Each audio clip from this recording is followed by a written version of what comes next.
जय हिंद साथियों, स्वागत है आप सबका साहित्य शिखर क्लासेस के यूट्यूब चैनल पर। हम बात कर रहे हैं ज्ञानाश्री काव्य धारा और संत काव्य के बारे में। और पिछले वीडियो में हमने देखा था कि संत काव्य का प्रारंभ, संत मत का प्रारंभ किस प्रकार हुआ। संत काव्य की प्रमुख विशेषताओं के बारे में बात कर रहे थे और उसमें हमने धार्मिक विशेषताएँ देखी थी, सामाजिक विशेषताओं के बारे में देखा था। आज हम बात करेंगे शिल्पगत विशेषताओं के बारे में और संत साहित्य पर जो सिद्धों का जो है, नाथों का जो है क्या क्या प्रभाव रहा उसके बारे में। और फिर हम स्टार्ट करेंगे जो प्रमुख जो संत कवि उनकी बारे में, उनका जीवन परिचय, कवि परिचय, उनकी रचनाएं और विशेष जो तथ्य जो एग्जाम में पूछे जाते हैं। तो हम पढ़ रहे हैं ज्ञानाश्री काव्य धारा में संत काव्य। ज्ञानाश्री काव्य धारा संत काव्य। ज्ञानाश्री काव्य धारा में हम पढ़ रहे हैं संत काव्य और हमने धार्मिक विशेषताएं देख ली, सामाजिक विशेषताएं देख चुके हैं। हम देखेंगे अब शिल्पगत विशेषताएं। शिल्पगत विशेषताएं आपको क्लासें कैसी लग रही है आप कमेंट करके ज़रूर बताएं। और आप एक सूचना आपके लिए मैं बता दूं, वैसे हर वीडियो में ये बात बताता हूं मैं आपको, लेकिन फिर भी अब जो है ये बहुत इंपॉर्टेंट बात है, तो मैं पहले वीडियो के स्टार्टिंग में बता दूं कि बहुत जल्द जो है आप में से जो भी ऑफलाइन बैच ज्वाइन करना चाहता है, कोटा बूंदी का जो आसपास का जो भी है स्टूडेंट और टेस्ट सीरीज ज्वाइन करना चाहता है, अगर आप चाहते हैं कि आप किसी और डिस्ट्रिक्ट से हैं लेकिन आप चाहते हैं कि ऑफलाइन टेस्ट सीरीज तो हम भी ज्वाइन करना चाहते हैं, तो इस वीडियो के नीचे कमेंट कर दें।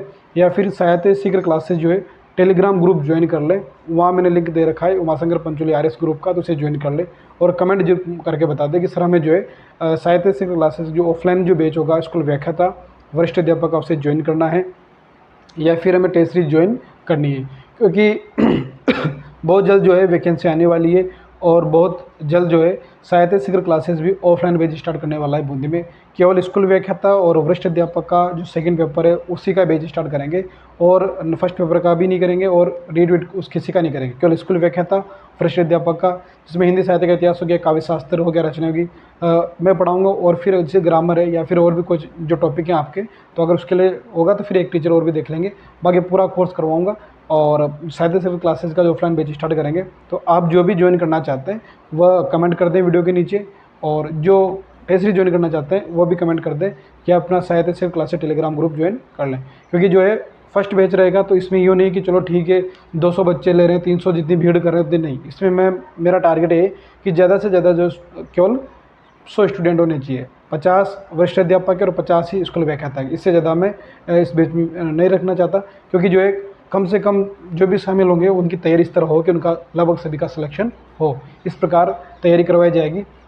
फालतू की भीड़ इकट्ठी करके गुमराह करने का मेरा इरादा नहीं है, क्योंकि भीड़ इकट्ठी करने से क्या होगा कि हर अभ्यर्थी के ऊपर ध्यान दिया नहीं जा सकता और फिर जो है कहाँ किसकी क्या कमी है, कोई कहाँ पिछड़ रहा है, उसकी जो है उसके बारे में जानकारी नहीं ले पाते हैं। और फिर वो क्या होता है कि प्रत्येक बच्चे पर ध्यान नहीं देंगे अभ्यर्थी पर, तो फिर ये है कि असफल, अगर वो व्यक्ति असफल होता है तो उसका जो विश्वास है वो टूट जाता है। तो कोशिश करेंगे कि कम से कम लगभग 100 से ज़्यादा स्टूडेंट नहीं रखेंगे। तो आप अगर ज्वाइन करना चाहते हैं तो अभी से ही जो है शायद अब सूचना दे दें अपनी, ताकि उस हिसाब से फिर आगामी लगभग नवंबर के आसपास, अक्टूबर नवंबर के आसपास जो है बैच स्टार्ट करेंगे। तो आप अपना कमेंट करके बता दें कि सर हम ज्वाइन करना चाहते हैं, या फिर साहित्य शिखर क्लास अपना टेलीग्राम ग्रुप ज्वाइन कर लें। ठीक है। अब ज्ञानाश्री काव्य धारा जो संत काव्य है उसकी बात करें, उसमें शिल्पगत विशेषताओं की, तो सबसे पहले बात करें कि संत साहित्य जो है उसमें सदुकड़ी भाषा का प्रयोग मिलता है। ये सबसे भाषा संबंधित विशेषता है कि संत साहित्य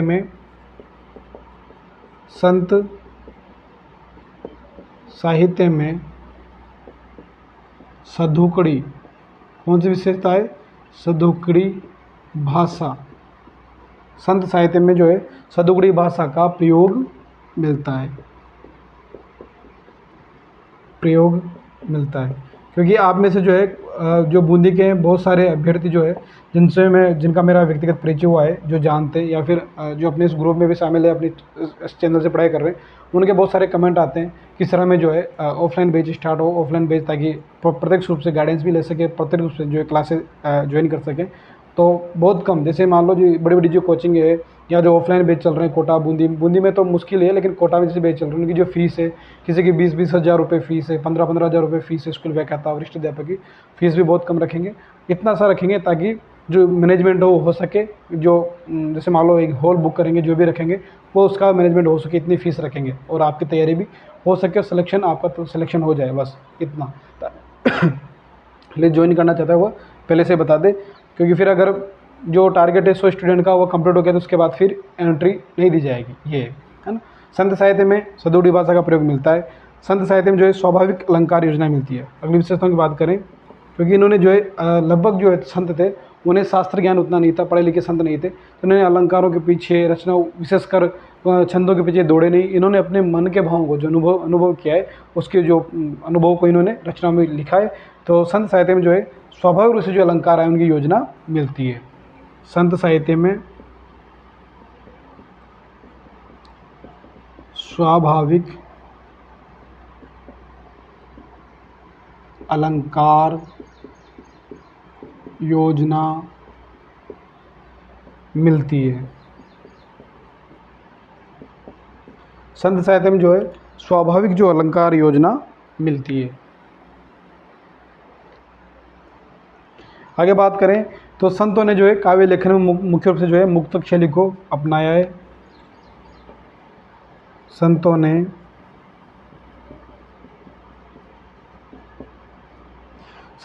काव्य लेखन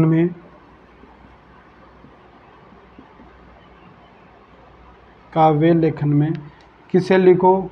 मुक्तक शैली को अपनाया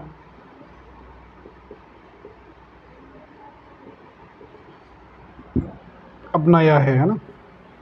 संतों ने काव्य लेखन में जो है मुक्तक शैली को अपनाया है। संत साहित्य में जो है उलटवासी जो शैली है उसका प्रयोग मिलता है। संत साहित्य में देखो यहाँ जो अपनी क्लासें हो रही है वो टू द पॉइंट क्लासें हो रही है। जो मेरे नोट्स जो मैंने बनाए हैं और भी जो महत्वपूर्ण ग्रंथ है जो इतिहास साहित्य के, वहाँ से मैं नोट्स बना के आपको यहाँ टू द पॉइंट क्लास है आपको नोट्स बनवा रहा हूँ और चीज़ें बता रहा हूँ। बाकी जो ऑफलाइन बैच होगा उसकी विशेषता होगी कि एक एक टू द पॉइंट, सदुगड़ी भाषा है, उलट भाषा शैली है, मुक्तक शैली क्या है, हर चीज़ पर टू द बात भी करेंगे विस्तार से और हर पे शानदार तरीके से नोट्स भी बनाते हुए चलेंगे, क्योंकि यहाँ इतना समय नहीं है। और यहाँ से जो लगभग जो है वो जो तैयारी करने वाले स्टूडेंट है उनके पास ये है कि उन्हें एक नोट चाहिए, कैसे मैटर चीज़ें कंप्लीट रूप से मिल सके, इस हिसाब से यहाँ अपने ये बैच चल रहा है। तो संत साहित्य में जो है उलट भाषी शैली, उलट भाषी शैली का प्रयोग, उलट भाषी शैली का प्रयोग मिलता है। ठीक है, संत साहित्य में किस शैली का? उलट भाषी शैली का प्रयोग मिलता है। आगे बात करें तो संत साहित्य में जो मुख्य जो रस है जिसकी प्रधानता रही है वह है शांत रस की प्रधानता मिलती है। तो संत साहित्य में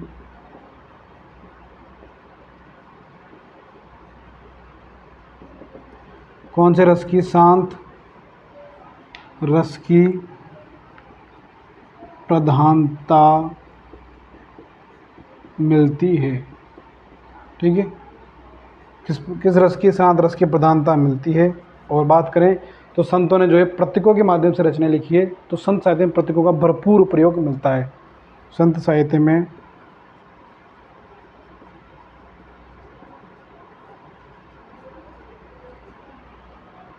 प्रतीकों का भरपूर प्रयोग मिलता है। प्रतीकों का भरपूर प्रयोग मिलता है। ठीक है, यहाँ तक लिख लेंगे। तो शिल्पगत विशेषताओं की, जो संत जो काव्य उसके हमने धार्मिक विशेषताएं देख ली, सामाजिक विशेषताओं को देख चुके हैं और हम देख रहे हैं शिल्पगत विशेषताएं। तो संत साहित्य में सदुगड़ी भाषा का प्रयोग मिलता है। संत साहित्य में जो है स्वाभाविक अलंकार योजना मिलती है। संतों ने काव्य लेखन में मुक्तक शैली को अपनाया है। संत साहित्य में उलटभाषी शैली का प्रयोग मिलता है। शांत रस के प्रधानता और प्रतीकों का भरपूर प्रयोग मिलता है। यहाँ तक नोट कर लेंगे साथ के साथ।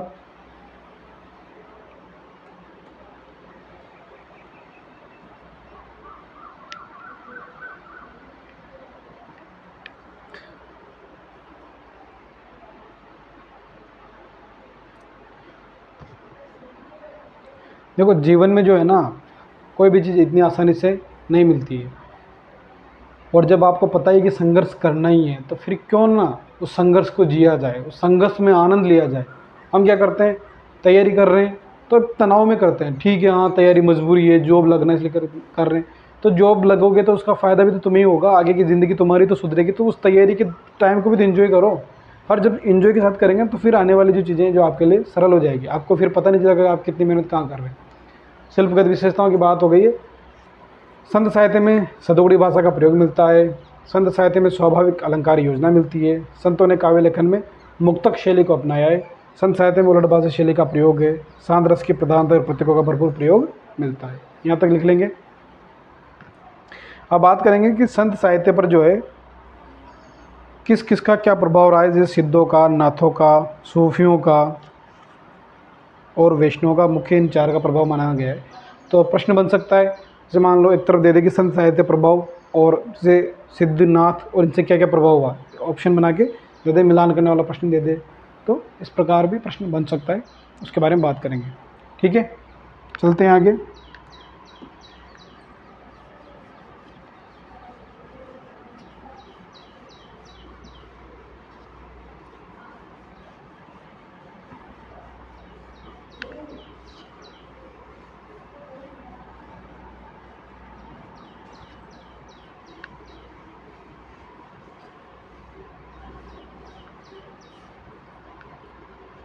बात करें संत साहित्य पर प्रभाव।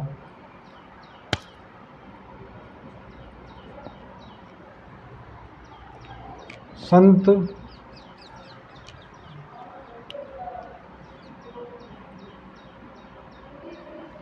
साहित्य पर प्रभाव। अब संत साहित्य पर किसका क्या क्या प्रभाव रहा, सबसे पहले बात करें सिद्धों का प्रभाव। सिद्धों का क्या क्या प्रभाव अपने संत साहित्य पर रहा, उसके बारे में बात करते हैं। सिद्धों का प्रभाव।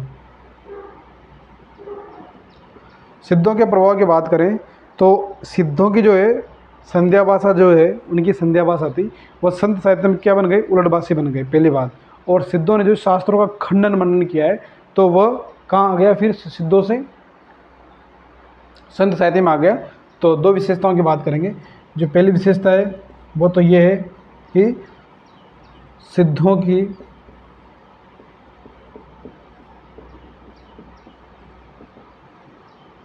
संध्या भाषा, सिद्धों की कौन सी भाषा, संध्या भाषा, संत साहित्य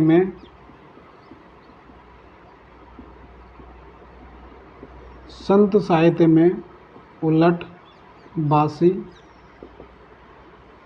उलटबासी बन गए।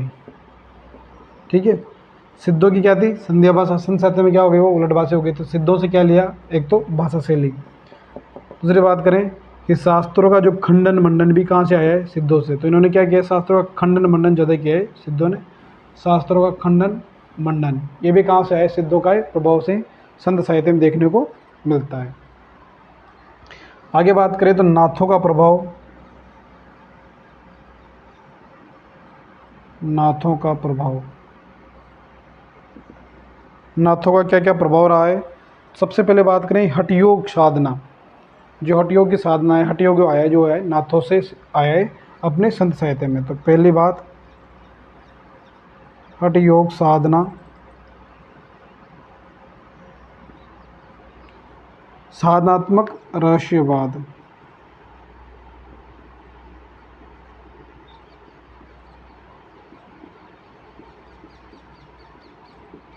हठयोग साधना, साधनात्मक रहस्यवाद। दूसरी बात करें समस्त जो योगिक क्रियाएं हैं वह भी नाथों से आई है संतों में। समस्त यौगिक क्रियाएं, समस्त यौगिक क्रियाएं भी नाथों से,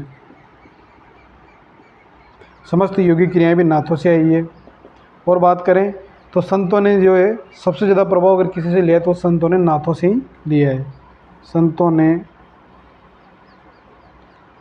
सबसे ज़्यादा प्रभाव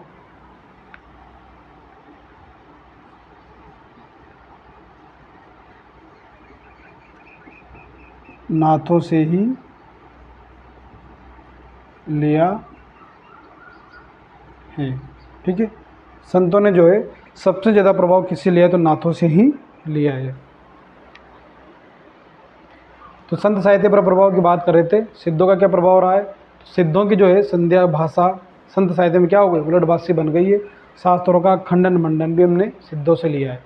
नाथों का प्रभाव बात करें तो सबसे पहले हठ योग साधना, साधनात्मक जो रहस्यवाद है वो हमने नाथों से लिया है। समस्त योगी क्रियाएं हमने नाथों से लिए। संतों ने सबसे ज़्यादा प्रभाव नाथों से ही लिया है।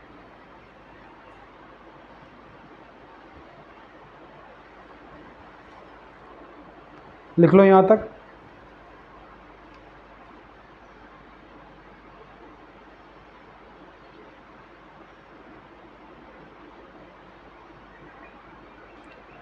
ठीक है, चलते हैं आगे।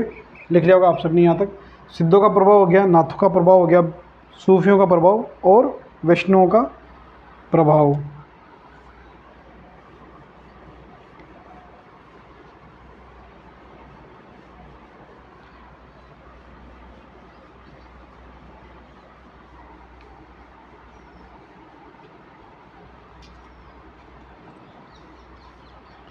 अब बात करें सूफियों का क्या प्रभाव रहा है। तो सूफियों का प्रभाव,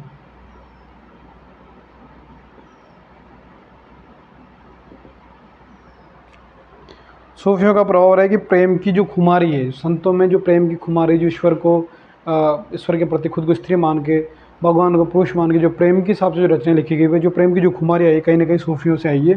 तो सूफियों का प्रभाव में है प्रेम की खुमारी जो है वो सूफियों से आई है।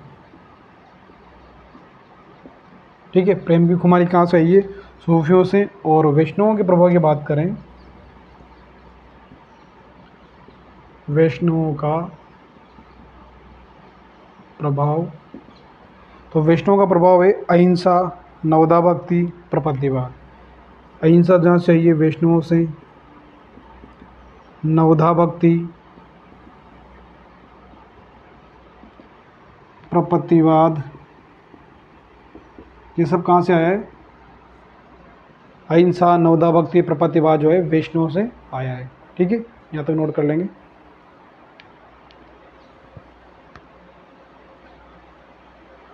तो हमने देखा है संत साहित्य पर कहाँ से क्या क्या प्रभाव आया। तो हमने सिद्धों का प्रभाव देखा, नाथों का देखा, सूफियों का देखा और वैष्णव का प्रभाव।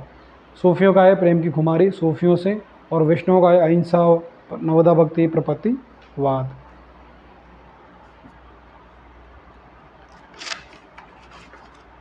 अब बात करेंगे प्रमुख संत कवि उनकी रचनाओं की, जिनमें सबसे पहले बात करेंगे प्रमुख संत कवि उनकी रचनाओं में नामदेव की। चलते अब आगे।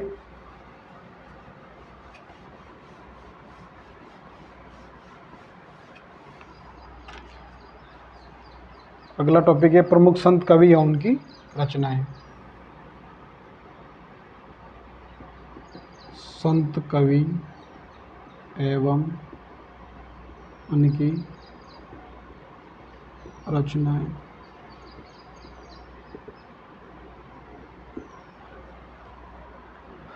सबसे पहले नामदेव। सब प्रमुख संत कवि एवं उनकी रचनाएं, पहले है नामदेव।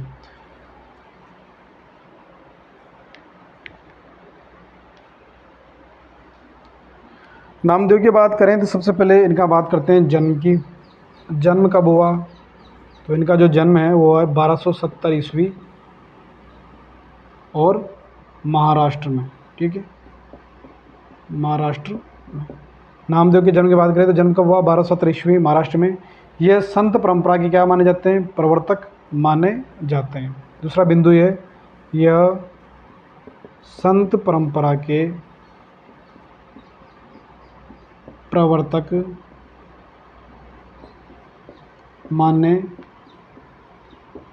जाते हैं। ये संत परंपरा के क्या माने जाते हैं, प्रवर्तक माने जाते हैं। ये महाराष्ट्र के दर्जी परिवार में जन्मे थे, तो इनकी जाति क्या है, दर्जी। तो ये भी लिख लेंगे कि ये महाराष्ट्र के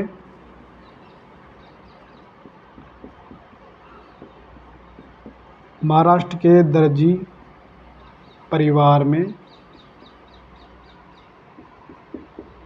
जन्मे थे।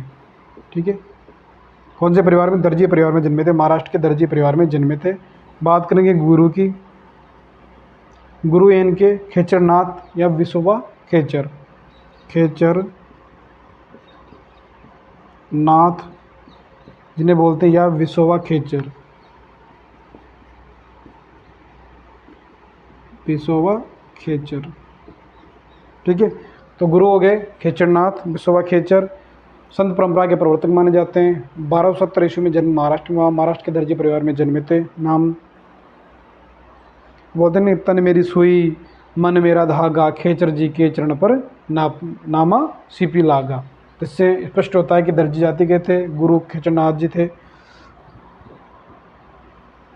इनकी एक खास बात यह है कि ये पहले सगुण उपासक थे, बाद में निर्गुण उपासक बने।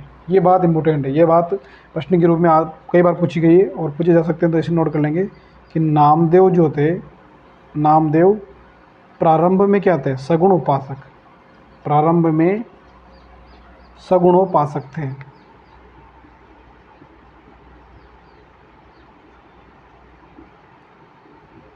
प्रारंभ में सगुण उपासक थे, बाद में क्या बने? बाद में निर्गुण उपासक बन गए।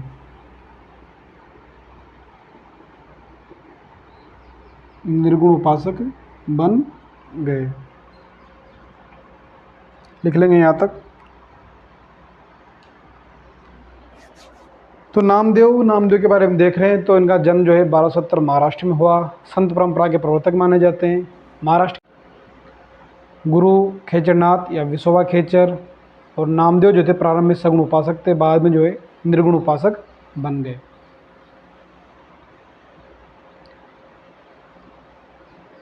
महाराष्ट्र के दर्जी परिवार में जन्मे नामदेव। तन मेरी सुई मन मेरा धागा, खेचर जी के चरण पर नामा सीपी लागा। ये प्रमुख जो है पंक्ति इनकी प्रसिद्ध है, ये कई बार पूछी भी गई है। तो इससे स्पष्ट हो रहा है कि अपने गुरु का नाम भी बता रहे हैं, और ये दर्जी जाति के भी जो पंक्ति से स्पष्ट हो रहा है। यहाँ तक लिख लिया होगा आपने। अब बात करें कि महाराष्ट्र में जो था एक वारकरी या बोले वारकरी संप्रदाय था। तो संप्रदाय के प्रमुख जो संत थे उसमें नाम आता है नामदेव का। तो उसके बारे में लिख लेते हैं।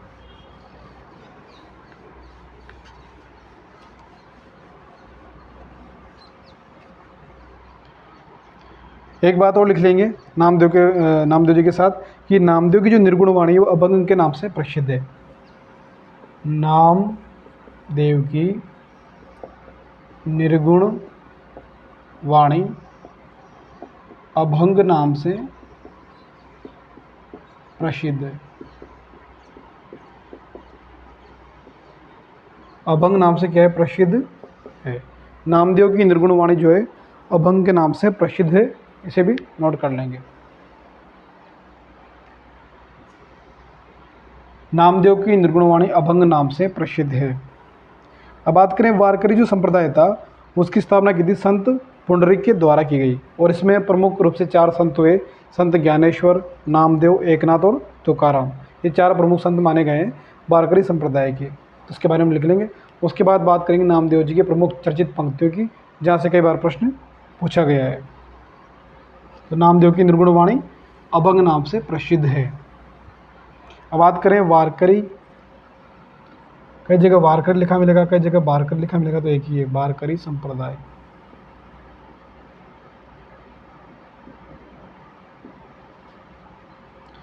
आपको क्लासें कैसी लग रही है कमेंट करके जरूर बताएं। आपकी तैयारी कैसी चल रही है अभी कमेंट करके जरूर बताएं। बात करें कि जो वारकरी या वारकरी संप्रदाय रहा है, इसकी स्थापना जो संत पुंडरीक के द्वारा की गई थी। तो इस संप्रदाय की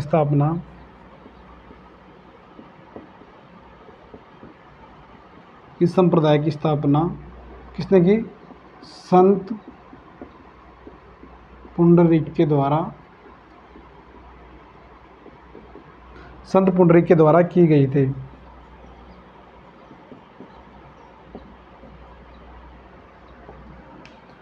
बात करें कि संप्रदाय में 4 प्रमुख संत हुए।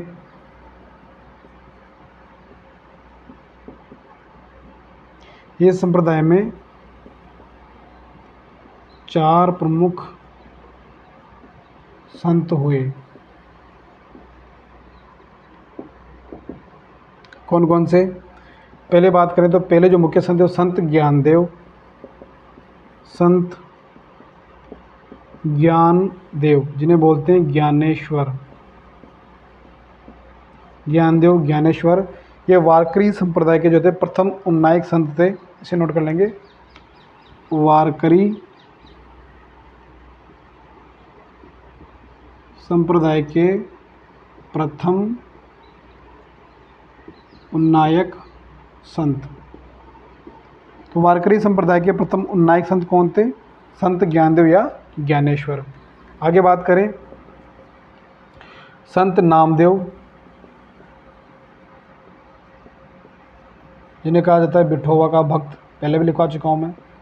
विठोबा का भक्त किन्हें कहा जाता है? संत नामदेव को। और अगले जो संत है वो संत एकनाथ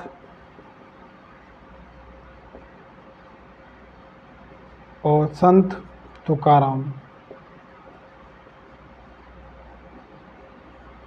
ये 4 प्रमुख संत थे वारकरी संप्रदाय के। तो इस संप्रदाय की स्थापना जो है संत पुंडरीक के द्वारा की गई थी। और इस संप्रदाय में जो है 4 प्रमुख संत हुए हैं। संत ज्ञानदेव या ज्ञानेश्वर जो वारकरी संप्रदाय के प्रथम उन्नायक संत हैं, संत नामदेव जिन्हें विठोबा का भक्त कहा जाता है, संत एकनाथ और संत तुकाराम।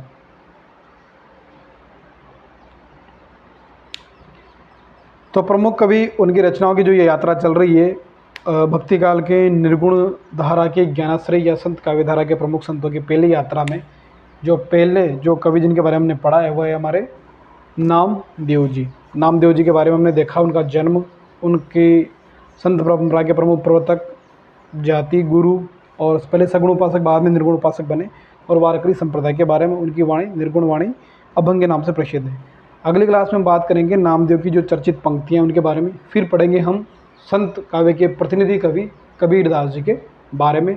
पूरे विस्तार से, पूरे डिटेल से पढ़ेंगे और टू द पॉइंट क्लासें रहेगी और सभी तथ्यों को समेटते हुए चलेंगे, ताकि पहली बार में आपके कबीरदास जी से हर बनने वाले प्रश्न आपकी रजिस्टर में आपको मिल जाएँ। ठीक है, आपका अच्छे से तैयारी करते रहें, रिवीजन करते रहें, बस इतना ही काम है, बाकी मेरा काम है। मिलते हैं अगली क्लास में। जय हिंद, जय भारत।